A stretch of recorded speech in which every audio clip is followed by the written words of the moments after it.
നമസ്കാരം. മലയാളി വാർത്ത ഇൻസൈഡിലേക്ക് സ്വാഗതം. നീതിക്ക് വേണ്ടി കയറി ഇറങ്ങി ചതിക്കപ്പെട്ട് ഒടുവിൽ ആ അച്ഛൻ മലയാളി വാർത്തയുടെ ഓഫീസിലെത്തി. നെഞ്ചുപൊട്ടി അദ്ദേഹം ഞങ്ങൾക്ക് മുൻപിൽ കരഞ്ഞു. താൻ ചതിക്കപ്പെട്ടു. പിണറായി വിജയൻ ഭരിക്കുമ്പോൾ തന്റെ കുഞ്ഞിന് നീതി കിട്ടുമെന്ന് കരുതുന്നില്ല എന്ന് അദ്ദേഹം വെട്ടിത്തുറന്നു പറഞ്ഞു. അതെ, പറഞ്ഞു വരുന്നത് സിദ്ധാർത്ഥിന്റെ അച്ഛന്റെ കാര്യമാണ്. ഒരു ദിവസം മുഴുവൻ അദ്ദേഹം ഞങ്ങളോടൊപ്പം ഉണ്ടായിരുന്നു. മകൻ നേരിട്ട ക്രൂരതകൾ ഓരോന്നും കണ്ണീരോടെ പറഞ്ഞു. കേട്ടിരിക്കാനാകില്ല ആ വേദനകൾ. അതിനുമപ്പുറം സിദ്ധാർത്ഥന്റെ മാതാപിതാക്കളുടെ നെഞ്ചു പൊട്ടുന്നത് കൊലപാതകികളെ സംരക്ഷിക്കാൻ പിണറായി ഭരണകൂടം നടത്തുന്ന ഇടപെടലാണ്. ഇതിലെ വലിയൊരു ചതി കൂടി എല്ലാവരും മനസ്സിലാക്കണം. സിദ്ധാർത്ഥന്റെ മരണവുമായി ബന്ധപ്പെട്ട് 33 പേരെ കോളേജ് സസ്പെൻഡ് ചെയ്തിരുന്നു. എന്നാൽ അവരെ VC തിരിച്ചെടുത്തല്ലോ. തൊട്ടപ്പുറത്ത് ഈ ക്രൂരതകൾ, സിദ്ധാർത്ഥ് മരണത്തോട് മല്ലിട്ടതും സിദ്ധാർത്ഥ് നേരിട്ട ക്രൂരതകളെക്കുറിച്ചും മാതാപിതാക്കളോട് വെളിപ്പെടുത്തിയ ഉത്തരേന്ത്യൻ വിദ്യാർത്ഥികളെ കോളേജ് ഡീബാർ ചെയ്തു. എന്തായിരുന്നു അതിന് പിന്നിലെ കാരണം? ഈ സത്യങ്ങളെല്ലാം സിദ്ധാർത്ഥിന്റെ അച്ഛനോട് ഈ വിദ്യാർത്ഥികൾ പറഞ്ഞു. അതിന്റെ വൈരാഗ്യത്തിലാണ് ആ വിദ്യാർത്ഥികളെ ഡീബാർ ചെയ്തത്. വലിയ കളികളാണ് ഈ കേസ് ഒതുക്കാൻ ഇപ്പോൾ നടക്കുന്നത്. പ്രതികളെ പൂട്ടിക്കാൻ പിതാവ് ശക്തമായി തന്നെ രംഗത്തിറങ്ങിയിട്ടുണ്ട്. ഈ കേസ് അട്ടിമറിക്കപ്പെടരുത്. ഇതിന്റെ സത്യാവസ്ഥ പുറത്തു വരണം. ആ കൊടും ക്രിമിനലുകളെല്ലാം അഴിക്കുള്ളിലാകുകയും വേണം. വിഷയത്തിൽ കേന്ദ്രമന്ത്രി രാജീവ് ചന്ദ്രശേഖർ ഇടപെട്ട് കഴിഞ്ഞു. രാജീവ് ചന്ദ്രശേഖറും മലയാളി വാർത്ത ചീഫ് എഡിറ്ററുമായി ഇതേപ്പറ്റി 1 മണിക്കൂറോളം സംസാരിച്ചിരുന്നു. തുടർന്ന് കേന്ദ്രമന്ത്രി സിദ്ധാർത്ഥന്റെ അച്ഛനുമായി നേരിട്ട് സംസാരിച്ചു. സസ്പെൻഡ് ചെയ്ത 33 വിദ്യാർത്ഥികളെ തിരിച്ചെടുത്ത VC നടപടിയെ അദ്ദേഹം ശക്തമായി എതിർത്തു. കേന്ദ്രമന്ത്രി തന്നെ ഗവർണറുമായി കൂടിക്കാഴ്ചയ്ക്ക് ജയപ്രകാശിന് അവസരം ഒരുക്കി കൊടുക്കുകയാണ് ചെയ്തത്. അങ്ങനെയാണ് നടന്ന സംഭവം ആരിഫ് ഖാൻ അറിയുന്നതും തൊട്ടു പിന്നാലെ പൂക്കോട് വെറ്റിനറി VCയെ ചവിട്ടി പുറത്താക്കിയിരിക്കുന്നതും. ഇത് മാത്രമല്ല, രാജീവ് ചന്ദ്രശേഖർ ഇടപെട്ടതോടെ പിണറായി വിജയന്റെ CBI അന്വേഷണ തള്ളിന്റെ കള്ളത്തരം പൊളിച്ചടുക്കിയിട്ടുണ്ട്. പിണറായി സർക്കാരും CPM-ഉം കോളേജും ഒന്നടങ്കം ഈ കേസ് ഒതുക്കാൻ നോക്കുന്നെങ്കിൽ അതിന് പിന്നിൽ ഒരൊറ്റ കാരണമേ ഉള്ളൂ. പ്രതികൾ ഇവർക്ക് അത്ര വേണ്ടപ്പെട്ടവരാണ്. ഈ കേസിന് പിന്നിൽ നടക്കുന്നത് എന്തൊക്കെയാണെന്ന് ജനങ്ങൾ തിരിച്ചറിയണം. സംഭവത്തിന്റെ തുടക്കത്തിൽ ഒരക്ഷരം പോലും മിണ്ടാതിരുന്ന, അതായത് ഒരു വിദ്യാർത്ഥി മരിച്ചിട്ട് സംസ്ഥാനം ഭരിക്കുന്ന മുഖ്യമന്ത്രി ഒരക്ഷരം ദിവസങ്ങളോളം മിണ്ടിയില്ല. പിന്നീട് സിദ്ധാർത്ഥിന്റെ അച്ഛൻ മുഖ്യമന്ത്രിയെ നേരിട്ട് കണ്ടതിന് ശേഷമാണ് CBI അന്വേഷണത്തിന് ഉത്തരവിടുന്നത്.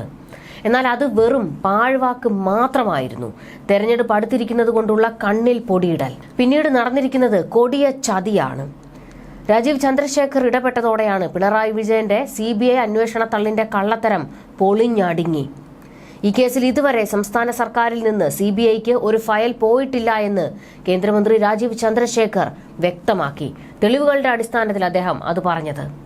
കേസ് ഫയൽ CBIക്ക് കൈമാറുമെന്ന് പ്രഖ്യാപിച്ച് 24 മണിക്കൂറിനകം റഫർ ചെയ്യേണ്ടതായിരുന്നു. CBI അന്വേഷണത്തിന് മുൻപ് എന്തിനാണ് വിദ്യാർത്ഥികളുടെ സസ്പെൻഷൻ പിൻവലിച്ചതെന്നും കേന്ദ്രമന്ത്രി ചോദിച്ചു.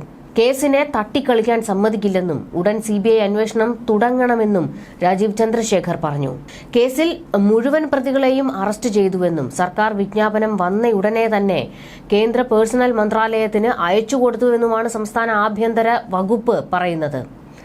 സിദ്ധാർത്ഥന്റെ മരണവുമായി ബന്ധപ്പെട്ട് CBI അന്വേഷിക്കണമെന്നാവശ്യപ്പെട്ട് പിതാവ് മുഖ്യമന്ത്രിയെ സമീപിച്ചതിന് പിന്നാലെ തന്നെ ഈ മാസം ആദ്യം മുഖ്യമന്ത്രി CBI അന്വേഷണത്തിന് ഉത്തരവിട്ടിരുന്നു.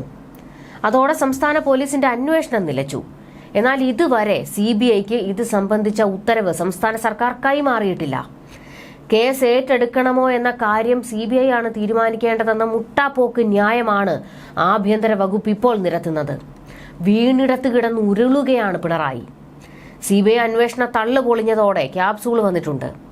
എന്താണ് കേന്ദ്രത്തിന് കത്ത് കൈമാറാത്തതെന്ന് ഉദ്യോഗസ്ഥരോട് വിശദീകരണം തേടുമെന്നാണ് CM ഓഫീസിന്റെ ക്യാപ്സൂള്. അല്ല, അപ്പോൾ ആഭ്യന്തര വകുപ്പ് ആരാണ് ഭരിക്കുന്നതെന്ന് ചോദിച്ചു പോകുകയാണ്. ഈ വകുപ്പിൽ നടക്കുന്നതൊന്നും പിണറായി വിജയൻ അറിയുന്നില്ലേ? അല്ല, അടുത്ത കാലത്തായി വലിയൊരു ആരോപണമുള്ളത് പിണറായി അല്ല ആഭ്യന്തരം ഭരിക്കുന്നത് P ശശിയാണെന്നാണ്. അന്വേഷണം അട്ടിമറിക്കുമോ എന്ന ആശങ്കയുണ്ടെന്നും അതിനാലാണ് രാജീവ് ചന്ദ്രശേഖരോട് സഹായം തേടിയതെന്നും സിദ്ധാർത്ഥിന്റെ അച്ഛൻ ജയപ്രകാശ് പ്രതികരിച്ചിട്ടുണ്ട്. പ്രതികളെ രക്ഷപ്പെടുത്താൻ ആസൂത്രിത ശ്രമം നടക്കുന്നതായും കേസിൽ തെളിവ് നശിപ്പിക്കാൻ ശ്രമം നടന്നതായി സിദ്ധാർത്ഥിന്റെ അച്ഛൻ ആരോപിക്കുന്നു. അന്വേഷണം ആവശ്യപ്പെട്ട് ഡൽഹിയിലേക്ക് കത്ത് പോലും പോയിട്ടില്ല എന്ന് ഈ അച്ഛൻ ഏറെ ദുഃഖത്തോടെയാണ് പറയുന്നത്. കേസിലെ ആരോപണ വിധേയനായ വിദ്യാർത്ഥിയെ രക്ഷിക്കാൻ എം മണി ഇടപെട്ടുവെന്നും അദ്ദേഹം പറയുകയാണ്. മുഖ്യമന്ത്രിയാണ് CBI അന്വേഷിക്കുമെന്ന് ഉറപ്പ് നൽകിയത്. എന്നാൽ ഇപ്പോൾ നിയമോപദേശം പോലും തേടാതെയാണ് VCയുടെ നടപടിയെന്നും കേസ് അട്ടിമറിക്കാൻ VC കൂട്ടുനിൽക്കുന്നതായും സിദ്ധാർത്ഥിന്റെ അച്ഛൻ പറയുന്നു. വിഷയത്തിൽ ഗവർണറുമായും ജയപ്രകാശ് സംസാരിച്ചു. ഗവർണറുടെ പിന്തുണ ഉണ്ടാകണമെന്നും തന്റെ മകന് നീതി ഉറപ്പാക്കാൻ കൂടെ നിൽക്കണമെന്നും ആരിഫ് ഖാനു മുന്നിൽ കൈകൂപ്പി കരഞ്ഞു ചോദിക്കുകയായിരുന്നു സിദ്ധാർത്ഥിന്റെ അച്ഛൻ. ഞങ്ങൾ പിന്നോട്ട് പോകില്ല, പ്രതിഷേധവുമായി ഏതറ്റം വരെയും പോകുമെന്നും അദ്ദേഹം പറയുന്നു. സിദ്ധാർത്ഥൻ മാസങ്ങളായി റാഗിങ്ങിന് ഇരയായി എന്ന് പറയുന്നു. SFIയുടെ സംസ്ഥാന തലവനടക്കം കോളേജിൽ ക്യാമ്പ് ചെയ്യാറുണ്ട്. ഇത്രയും ക്രൂരമായ സംഘടന ഇനി വേണോ? ആന്തരിക അവയവം മാത്രം മുറിവേൽപ്പിക്കുന്ന തരത്തിൽ ട്രെയിനിങ് കിട്ടിയവരാണ് ഉപദ്രവിക്കുന്നത്. ആന്റി റാഗിംഗ് റിപ്പോർട്ട് വന്നിട്ടും പോലീസ് അനങ്ങാത്തത് എന്താണ്? CBI അന്വേഷണമില്ല, തെളിവുകൾ നശിപ്പിക്കപ്പെടുന്നു. ഇനിയും വിട്ടുകൊടുക്കില്ല. കുടുംബത്തിലെ 3 പേരും മുഖ്യമന്ത്രിയുടെ വീടിന് മുന്നിൽ കിടക്കും. വലിയ പ്രതിഷേധം നടത്തുമെന്നും ഈ കുടുംബം വ്യക്തമാക്കുകയാണ്. സിദ്ധാർത്ഥിന്റെ കുടുംബം ഇപ്പോൾ നേരിടുന്നത് കൊടിയ അനീതിയാണ്. സർക്കാർ അവരെ പച്ചയ്ക്ക് വഞ്ചിക്കുകയാണ്. ക്രിമിനലുകളെ രക്ഷിച്ചെടുക്കാൻ, കേസ് അട്ടിമറിക്കാൻ മുഖ്യമന്ത്രിയുടെ ഓഫീസ് തന്നെ ഇടപെടൽ നടത്തുകയാണ്. കേരള സമൂഹം ഒന്നടങ്കം സിദ്ധാർത്ഥന് വേണ്ടി പ്രതികരിക്കണം. ഇനിയും ഒരു സിദ്ധാർത്ഥൻ ഇവിടെ ഉണ്ടാകരുത്. ന്യൂസ് ഡെസ്ക്, മലയാളി വാർത്ത ഇൻസൈഡ്.